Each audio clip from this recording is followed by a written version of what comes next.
Hi friends, welcome to Relax Recipes. இன்றைக்கி நம்ம ஒரு பாரம்பரிய ரெசிபி தான் பார்க்க போகிறோம். வெள்ளை புட்டு எப்படி பண்ணுறதுன்னு பார்க்கலாம். இப்போ நம்ம நிறைய வெரைட்டியான புட்டு பண்ணுறோம். கேப்பை புட்டு, கோதுமை புட்டு இந்த மாதிரியெல்லாம். அந்த காலத்தில் நம்ம அரிசி புட்டு வெள்ளை புட்டாக தான் பண்ணுவாங்க. அதை தான் இன்றைக்கி எப்படி பண்ணுறதுன்னு பார்க்க போகிறோம்.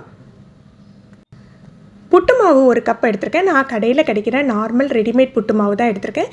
இப்போ எல்லா இடங்கள்லையும் ரெடிமேட் புட்டு மாவு அவைலபிளாக இருக்கிறதுனால நான் அதை வச்சு உங்களுக்கு செஞ்சு காட்டுறேன்.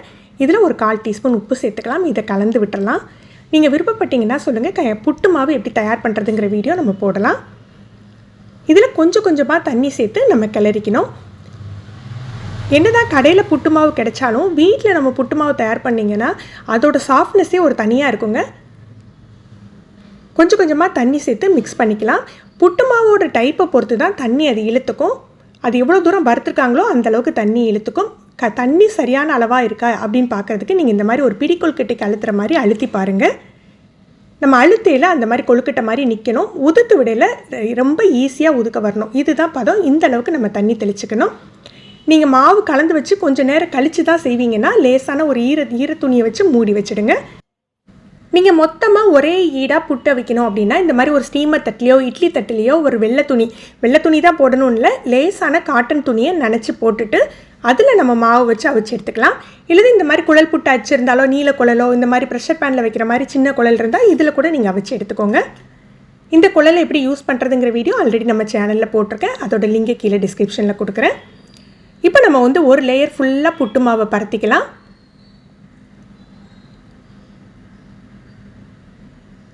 அதுக்கு மேலே ஃப்ரெஷ்ஷான துருவன தேங்காய் துருவல் ஒரு 4 ஸ்பூன் சேர்த்துக்கிறேன். தேங்காய் துருவல் எல்லாம் நம்மளுடைய விருப்பம் தான். நம்ம நார்மலாக புட்டு அவிக்கிறதுக்கு கடைசியாக கூட தேங்காய் துருவல் சேர்த்து நம்ம கிளறிக்கலாம். ஆனால் இந்த வெள்ளை புட்டு பண்ணுறதுக்கு நீங்கள் புட்டு அவிக்கையிலேயே அந்த மாவோடு சேர்த்து தேங்காய் துருவலை சேர்த்துடணும்.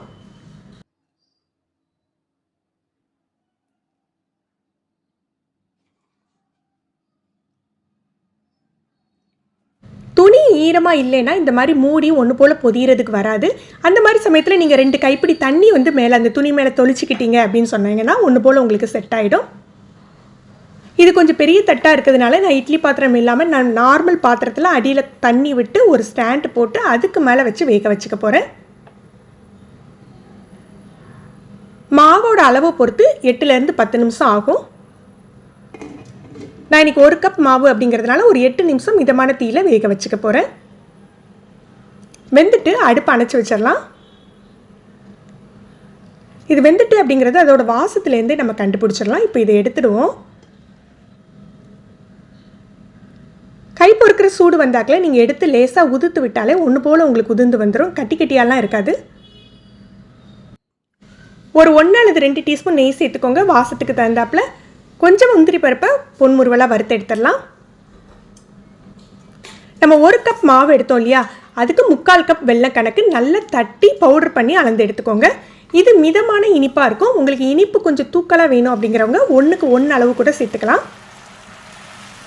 நீங்கள் புட்டு அளந்து பார்க்க வேண்டியதில்லை, மாவு அளந்து பார்த்தாலே போதும்.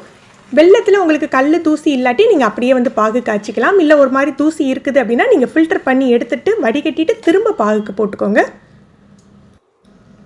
இதில் ஒரு 1/2 டீஸ்பூன் ஏலக்காய் தூள் சேர்த்துக்கலாம்.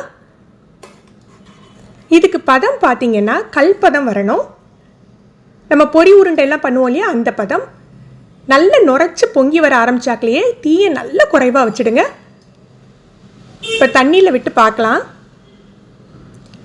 நல்ல உருண்டு வருது, ஆனால் நல்ல சாஃப்டாக இருக்குது. இதை தக்காளி பதம்னு சொல்லுவாங்க. இது அதிரசத்துக்கெலாம் நம்ம யூஸ் பண்ணுவோம் இல்லையா, அந்த பதம். இதுக்கு அடுத்த பதமே கல் பதம் வந்துடும். பதம் பார்க்க ஆரம்பிச்சாக்கலே நம்ம ஃப்ளேமை கூட்டவே கூடாதுங்க, இல்லது டக்குன்னு முறுகி போயிடும். இப்போ விடையிலேயே தெரியுது பாருங்கள், விட அது முத்து முத்தாக ஃபார்ம் ஆகுது. இதை கையில் எடுத்து பார்க்கலாம். நல்ல ஹார்டான பால் மாதிரி இருக்குது.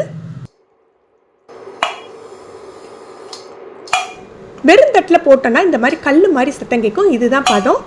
இப்போ நம்ம உதுத்து வச்சுருக்க புட்டு மாவை சேர்த்து கிளறிக்கலாம். இன்னும் அடுப்பு அணைக்கல, குறைஞ்ச தீயில தான் இருக்குது. ஒரு 2 நிமிஷம் அடுப்பு ஆன்லேயே இருக்கட்டும். இது முதல்ல மிக்ஸ் ஆகல ஒன்று போல் சேர்ந்து கொஞ்சம் கட்டியாக வர்ற மாதிரி இருக்கும். நல்லா தேய்ச்சி விட்டு கலந்துக்கோங்க.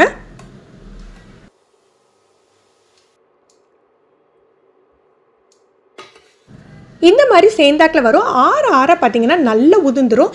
இப்போ நான் அடுப்பை அணைச்சிட்டேன். மிக்ஸ் பண்ணி ஒரு 5 நிமிஷத்துலேயே இந்த அளவு உதிர்ந்துட்டு, இது நான் கலந்து வச்சு ஒரு 15 நிமிஷம் ஆகுது. எந்த அளவுக்கு உதிர்ந்துருக்கு பாருங்கள்.